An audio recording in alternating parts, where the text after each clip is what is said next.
चैत का महीना था, लेकिन वे खलियान जहां अनाज की ढेरियां लगी रहती थी, पशुओं के शरणा स्थल बने हुए थे।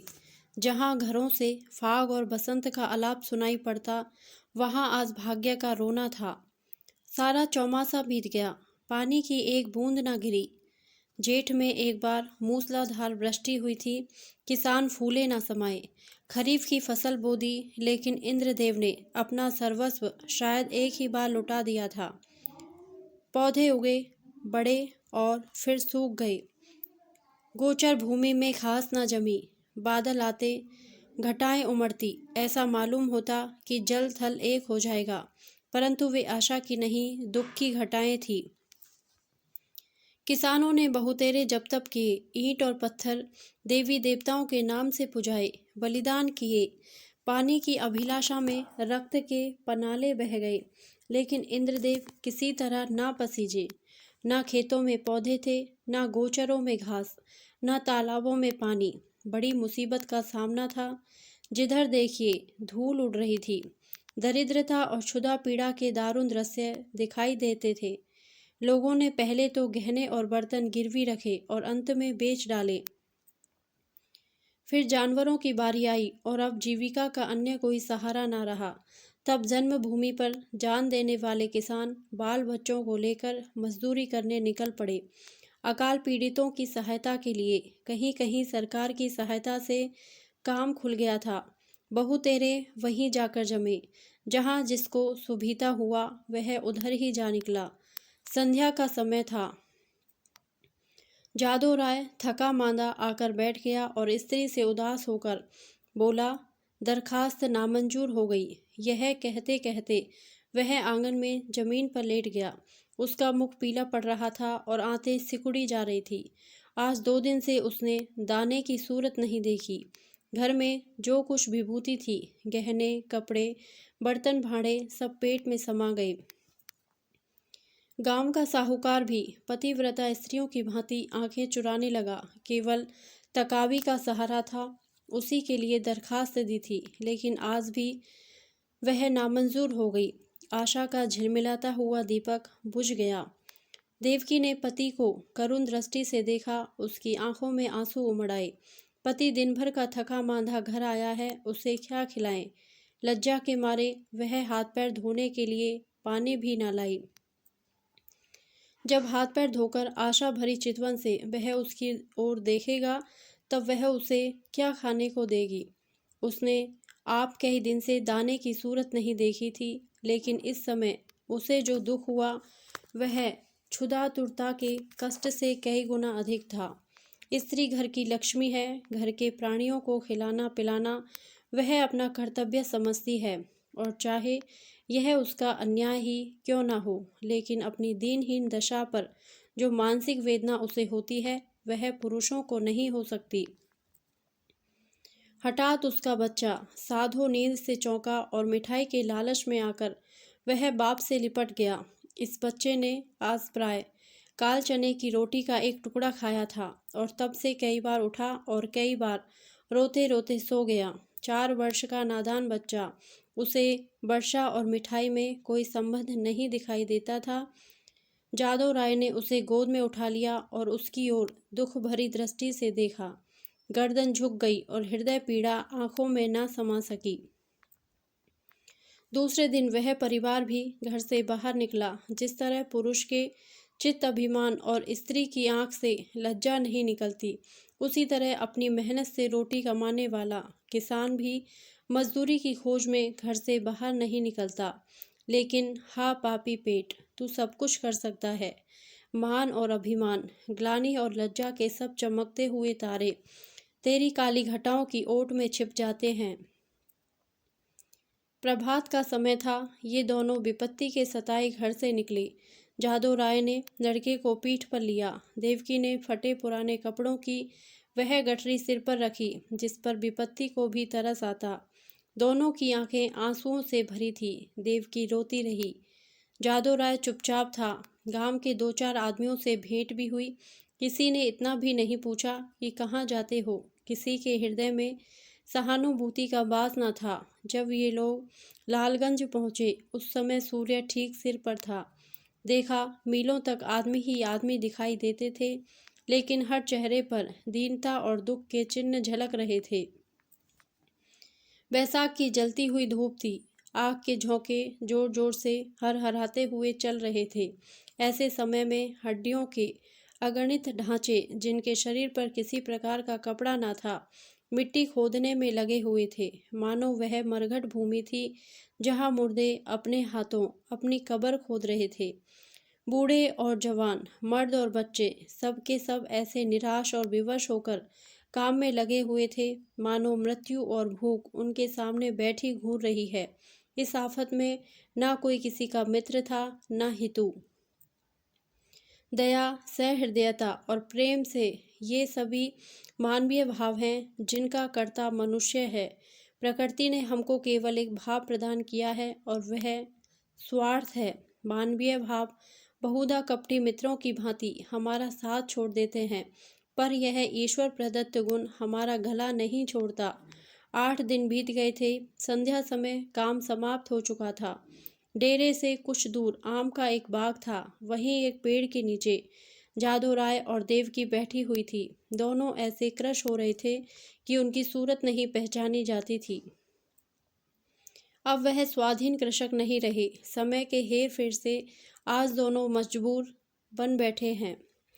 जादू राय ने बच्चे को जमीन पर सुला दिया। उसे कई दिन से बुखार आ रहा था। कमल सा चेहरा मुरझा गया है। देवकी ने धीरे से हिलाकर कहा, बेटा आंखें खोलो, देखो सांझ हो गई है।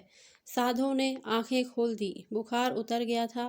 बोला, क्या हम घर आ गए माँ? घर की याद आ गई। देवकी की आंखें डबडबा आई। उसने कहा, नहीं बेटा, तुम अच्छे हो जाओगे तो घर चलेंगे। उठकर देखो कैसा अच्छा बाग है। साधो माँ के हाथों के सहारे उठा और बोला, माँ मुझे बड़ी भूख लगी है, लेकिन तुम्हारे पास तो कुछ नहीं है, मुझे क्या खाने को दोगी? देवकी के हृदय में चोट लगी, पर धीरज धर के बोली, नहीं बेटा, तुम्हारे खाने को मेरे पास सब कुछ है। तुम्हारे दादा पानी लाते हैं तो नरम नरम रोटियां अभी बनाए देती हूँ। साधो ने माँ की गोद में सिर रख लिया और बोला, माँ मैं ना होता तो तुम्हें इतना दुख न होता। यह कहकर वह फूट फूट कर रोने लगा। यह वही बेसमझ बच्चा है जो 2 सप्ताह पहले मिठाइयों के लिए दुनिया सिर पर उठा लेता था। दुख और चिंता ने कैसा अनर्थ कर दिया है। यह विपत्ति का फल है। कितना दुखपूर्ण, कितना करुणाजनक व्यापार है। इसी बीच में कई आदमी लालटेन लिए हुए वहां आए। फिर गाड़ियां आई। उन पर डेरे और खेमे लदे हुए थे। दम के दम यहाँ खेमे गड़ गए। सारे बाग में चहल पहल नजर आने लगी। देव की रोटियां सेक रही थी। साधु धीरे धीरे उठा और आश्चर्य से देखता हुआ एक डेरे के नजदीक जाकर खड़ा हो गया। पादरी मोहनदास खेमे से बाहर निकले तो साधु उन्हें खड़ा दिखाई दिया। उसकी सूरत पर उन्हें तरस आ गया। प्रेम की नदी उमड़ आई। बच्चे को गोद में लेकर खेमे में एक गद्देदार कोच पर बिठा दिया और तब बिस्कुट और केले खाने को दिए। लड़के ने अपनी जिंदगी में इन स्वादिष्ट चीज़ों को कभी न देखा था। बुखार की बेचैन करने वाली भूख अलग मार रही थी। उसने खूब मन भर खाया और तब कृतज्ञ नेत्रों से देखते हुए पादरी साहब के पास जाकर बोला, तुम हमको रोज ऐसी चीज़ें खिलाओगे? पादरी साहब इन भोलेपन पर मुस्कुराकर बोले, मेरे पास इससे भी अच्छी अच्छी चीज़ें हैं। इस पर साधु राय ने कहा, अब मैं रोज़ तुम्हारे पास आऊँगा। माँ के पास ऐसी अच्छी चीज़ें कहाँ, वह मुझे रोज़ चने की रोटियाँ खिलाती है। उधर देवकी ने रोटियाँ बनाई और साधु को पुकारने लगी। साधु ने माँ के पास जाकर कहा, मुझे साहब ने अच्छी अच्छी चीज़ें खाने को दी हैं। साहब बड़े अच्छे हैं। देवकी ने कहा, मैंने तुम्हारे लिए नरम नरम रोटियाँ बनाई हैं, आओ तुम्हें खिलाऊं। साधु बोला, अब मैं ना खाऊंगा। साहब कहते थे कि मैं तुम्हें रोज़ अच्छी अच्छी चीज़ें खिलाऊंगा। मैं अब उनके साथ रहा करूंगा। माँ ने समझा कि लड़का हंसी कर रहा है। उसे छाती से लगाकर बोली, क्यों बेटा, हमको भूल जाओगे? देखो मैं तुम्हें कितना प्यार करती हूँ। साधु तुतलाकर बोला, तुम तो मुझे रोज़ चने की रोटियां दिया करती हो, तुम्हारे पास तो कुछ नहीं है। साहब मुझे केले और आम खिलाएंगे। यह कहकर वह फिर खेमे की ओर भागा। रात को वहीं सो रहा। पादरी मोहनदास का पड़ाव वहां 3 दिन रहा। साधो दिन भर उन्हीं के पास रहता। साहब ने उसे मीठी दवाइयाँ दी। उसका बुखार जाता रहा। वह भोले भोले किसान यह देखकर साहब को आशीर्वाद देने लगे। लड़का चंगा हो गया और आराम से है। साहब को परमात्मा सुखी रखे। उन्होंने बच्चे की जान रख ली। चौथे दिन रात को ही वहां से पादरी साहब ने कूच किया। सुबह को जब देवकी उठी तो साधो का यहाँ पता न था। उसने समझा कहीं टपके ढूंढने गया होगा, किंतु थोड़ी देर देखकर उसने जादू राय से कहा, लल्लू यहाँ नहीं है। उसने भी यही कहा, कहीं टपके ढूंढता होगा। लेकिन जब सूरज निकल आया और काम पर चलने का वक्त हुआ, तब जादू राय को कुछ संशय हुआ। उसने कहा, तुम यहीं बैठी रहना, मैं अभी उसे लिए आता हूँ।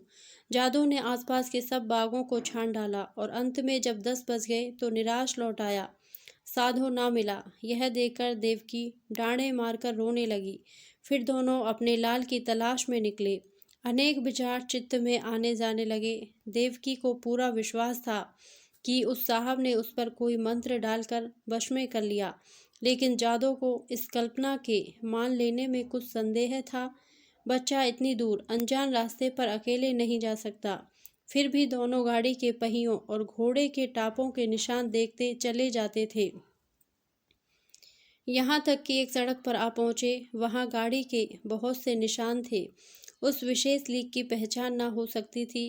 घोड़े के टाप भी एक झाड़ी की तरफ जाकर गायब हो गए। आशा का सहारा टूट गया। दोपहर हो गई थी। दोनों धूप के मारे बेचैन और निराशा से पागल हो रहे थे। वहीं एक वृक्ष की छाया में बैठ गए। देवकी विलाप करने लगी। जादू राय ने उसे समझाना शुरू किया। जब जरा धूप की तेजी कम हुई तो दोनों फिर आगे चले, किंतु अब आशा की जगह निराशा साथ थी। घोड़े के टापों के साथ उम्मीद का धुंधला निशान गायब हो गया था। शाम हो गई। इधर उधर गायों बैलों के झुंड निर्जीव से पड़े दिखाई देते थे। यह दोनों दुखिया हिम्मत हारकर एक पेड़ के नीचे टिके रहे।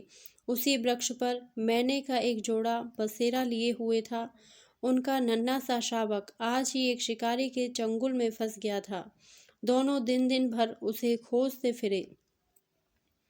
इस समय निराश होकर बैठे रहे। देवकी और जादू को अभी तक आशा की झलक दिखाई देती थी, इसलिए वे बेचैन थे। 3 दिन तक ये दोनों अपने खोए हुए लाल की तलाश करते रहे। दाने से भेंट नहीं, प्यास से बेचैन होते 2-4 घूंट पानी गले के नीचे उतार लेते। आशा की जगह निराशा का सहारा था। दुख और करुणा के सिवाय और कोई वस्तु नहीं। किसी बच्चे के पैर के निशान देखते तो उनके दिलों में आशा तथा भय की लहरें उठने लगती, लेकिन प्रत्येक पग उन्हें अभिष्ट स्थान से दूर लिए जाता था। इस घटना को हुए 14 वर्ष बीत गए। इन 14 वर्षों में सारी काया पलट गई। चारों ओर राम राज्य दिखाई देने लगा। इंद्रदेव ने कभी उस तरह अपनी निर्दयता न दिखाई और न जमीन ने ही। उमड़ी हुई नदियों की तरह अनाज से ढेकियां भरी चली। उजड़े हुए गांव बस गए। मजदूर किसान बन बैठे और किसान जायदाद की तलाश में दौड़ने लगे। वहीं चैत के दिन थे। खलियानों में अनाज के पहाड़ खड़े थे। भाट और भिखमंगे किसानों की बढ़ती के तराने गा रहे थे। सुनारों के दरवाजे पर सारे दिन और आधी रात तक ग्राहकों का जमघट लगा रहता था। दर्जी को सिर उठाने की फुर्सत ना थी।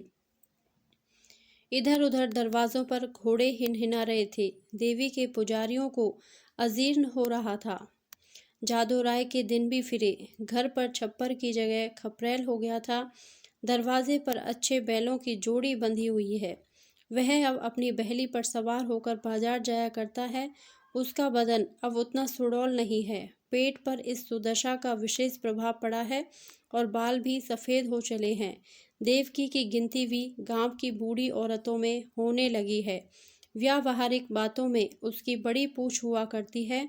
जब वह किसी पड़ोसिन के घर जाती है तो वहाँ की बहुएं भय के मारे थरथराने लगती हैं। उसके कटु वाक्य और तीव्र आलोचना की सारे गांव में धाक बंधी हुई है। महीन कपड़े अब उसे अच्छे नहीं लगते, लेकिन गहनों के बारे में वह उतनी उदासी नहीं है। उनके लिए जीवन का दूसरा भाग इससे कम उज्जवल नहीं है। उनकी 2 संतानें हैं। लड़का माधो सिंह अब खेती बाड़ी के काम में बाप की मदद करता है। लड़की का नाम शिव गौरी है। वह भी माँ को चक्की पीसने में सहायता दिया करती है और खूब गाती है। बर्तन धोना उसे पसंद नहीं, लेकिन चौका लगाने में निपुण है। गुड़ियों के ब्याह करने से उसका जी कभी नहीं भरता। आए दिन गुड़ियों के विवाह होते रहते हैं। हाँ, इनमें किफ़ायत का पूरा ध्यान रहता है। खोए हुए साधों की याद अभी बाकी है। उसकी चर्चा नित्य हुआ करती है और कभी बिना रुलाए नहीं रहती। देवकी कभी कभी सारे दिन उस लाडले बेटे की सुध में अधीर रहा करती है। सांझ हो गई थी। बैल दिन भर के थके मांदे सिर झुकाए चले आते थे। पुजारी ने ठाकुर द्वारे में घंटा बजाना शुरू किया। आजकल फसल के दिन है, रोज पूजा होती है। जादू राय खाट पर बैठे नारियल पी रहे थे। शिव गौरी रास्ते में खड़ी उन बैलों को कोस रही थी जो उसके भूमिस्थ विशाल भवन का निरादर करके उसे रौंदते चले जाते थे। घड़ियाल और घंटे की आवाज़ सुनते ही जादू राय भगवान का चरणामृत लेने के लिए उठे ही थे कि उन्हें अकस्मात एक नवयुवक दिखाई पड़ा, जो भूंकते हुए कुत्तों को दुत्कारता बाईसाइकिल को आगे बढ़ाता हुआ चला आ रहा था। उसने उनके चरणों पर अपना सिर रख दिया। जादू राय ने गौर से देखा और तब दोनों एक दूसरे से लिपट गए। माधो भौचक होकर बाईसाइकिल को देखने लगा। शिव गौरी रोती हुई घर में भागी और देवकी से बोली, दादा को साहब ने पकड़ लिया है। देवकी घबराई हुई बाहर आई। साधो उसे देखते ही उसके पैरों पर गिर पड़ा। देवकी से छाती लगाकर रोने लगी। गांव के मर्द औरत और बच्चे सब जमा हो गए। मेला सा लग गया। साधो ने अपने माता पिता से कहा, मुझ अभागे से जो कुछ अपराध हुआ हो उसे क्षमा कीजिए। मैंने अपनी नादानी से स्वयं बहुत कष्ट उठाए और आप लोगों को भी दुख दिया, लेकिन अब मुझे अपनी गोद में लीजिए। देवकी ने रोकर कहा, जब हमको छोड़कर भागे थे तो हम लोग तुम्हें 3 दिन तक वे दाना पानी के ढूंढते रहे, पर जब निराश हो गए तब अपने भाग्य को रोकर बैठे रहे। तब से आज तक कोई ऐसा दिन न गया कि तुम्हारी सुध न आई हो। रोते रोते एक युग बीत गया। अब तुमने खबर ली है, बताओ बेटा, उस दिन तुम कैसे भागे और कहाँ जाकर रहे? साधो ने लज्जित होकर उत्तर दिया, माताजी, अपना हाल क्या कहूँ। मैं पहर रात रहे आपके पास से उठकर भागा। पादरी साहब के पड़ाव का पता श्याम ही को पूछ लिया था। बस पूछता हुआ उनके पास दोपहर को पहुंच गया। साहब ने मुझे पहले समझाया कि अपने घर लौट जाओ, लेकिन जब मैं किसी तरह राजी ना हुआ तो उन्होंने मुझे पूना भेज दिया। मेरी तरह वहाँ सैकड़ों लड़के थे। वहाँ बिस्कुट और नारंगियों का भला क्या जिक्र। जब मुझे आप लोगों की याद आती तो मैं अक्सर रोया करता, मगर बचपन की उम्र थी। धीरे धीरे उन्हीं लोगों से हिल मिल गया। हाँ, जब से कुछ होश हुआ है और अपना पराया समझने लगा हूँ, तब से अपनी नादानी पर हाथ मलता रहा हूँ। रात दिन आप लोगों की रट लगी हुई थी। आज आप लोगों के आशीर्वाद से यह शुभ दिन देखने को मिला। दूसरों में बहुत दिन काटे, बहुत दिन तक अनाथ रहा। अब मुझे अपनी सेवा में रखिए, मुझे अपनी गोद में लीजिए। मैं प्रेम का भूखा हूँ। बरसों से मुझे जो सौभाग्य नहीं मिला वह अब दीजिए। गांव के बहुत से बुढ़े जमा थे। उनमें से जगत सिंह बोले, तो क्यों बेटा, तुम इतने दिनों तक पादरियों के साथ रहे, उन्होंने तुमको भी पादरी बना लिया होगा। साधो ने सिर झुकाकर कहा, जी हाँ, यह तो उनका दस्तूर है। जगत सिंह ने जादू राय की तरफ देखकर कहा, यह बड़ी कठिन बात है।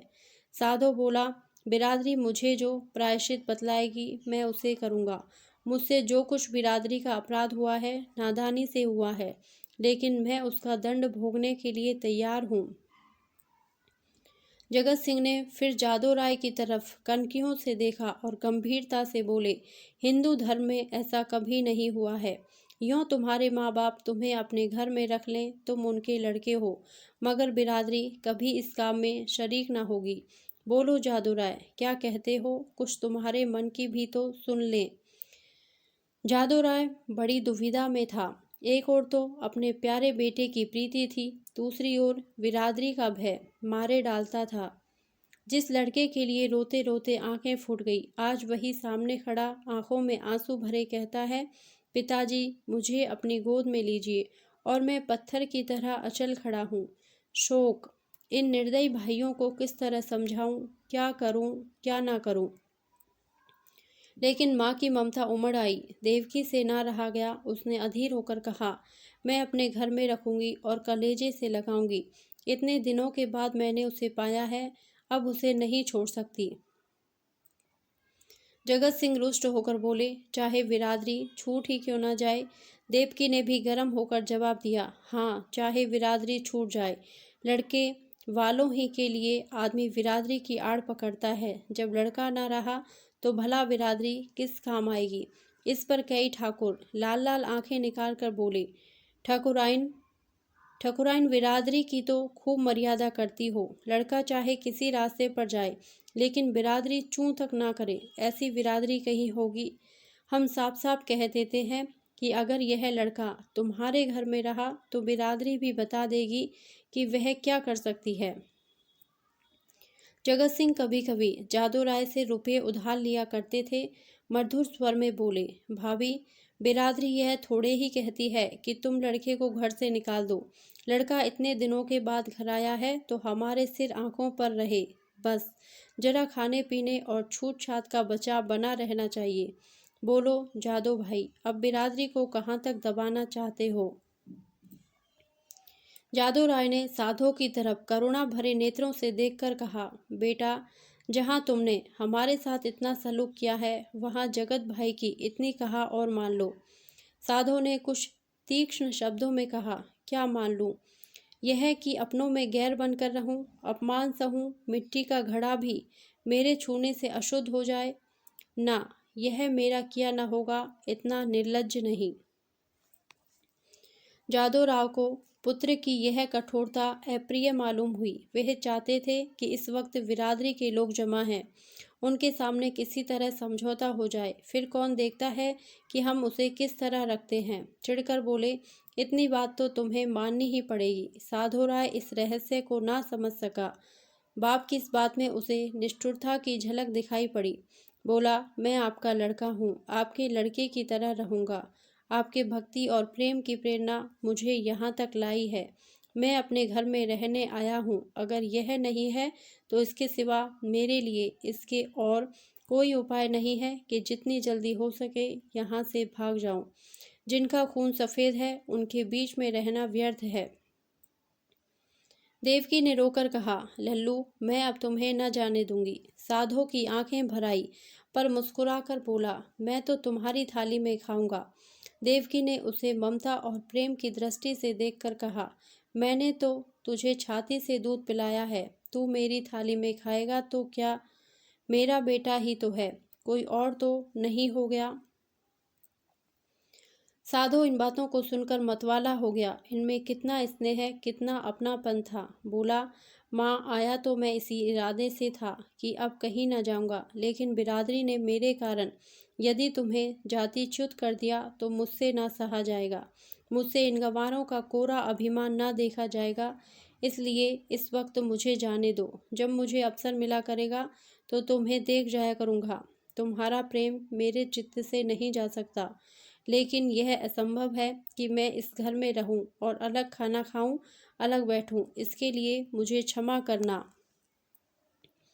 देवकी घर में से पानी लाई। साधो मुंह धोने लगा। शिवगौरी ने माँ का इशारा पाया तो डरते डरते साधो के पास गई। साधो को आदरपूर्वक दंडवत की। साधो ने पहले उन दोनों को आश्चर्य से देखा, फिर अपनी माँ को मुस्कुराते देख समझ गया। दोनों लड़कों को छाती से लगा लिया और तीनों भाई बहन प्रेम से हंसने खेलने लगे। माँ खड़ी यह दृश्य देखती थी और उमंग से फूली ना समाती थी। जलपान करके साधो ने बाईसाइकिल संभाली और माँ बाप के सामने सिर झुकाकर चल खड़ा हुआ। वहीं जहाँ से तंग होकर आया था, उसी क्षेत्र में जहाँ अपना कोई न था। देवकी फूट फूट कर रो रही थी और जादू राय आंखों में आंसू भरे हृदय में एक ऐंठन सी अनुभव करता हुआ सोचता, हाय मेरे लाल, तुम मुझसे अलग हुआ जाता है। ऐसा योग्य और होनहार लड़का हाथ से निकला जाता है, और केवल इसलिए कि अब हमारा खून सफ़ेद हो गया है। धन्यवाद। यदि आपको यह कहानी अच्छी लगी हो तो प्लीज़ मेरे वीडियो को लाइक करें, शेयर करें और मेरे चैनल को सब्सक्राइब करें। Thank you.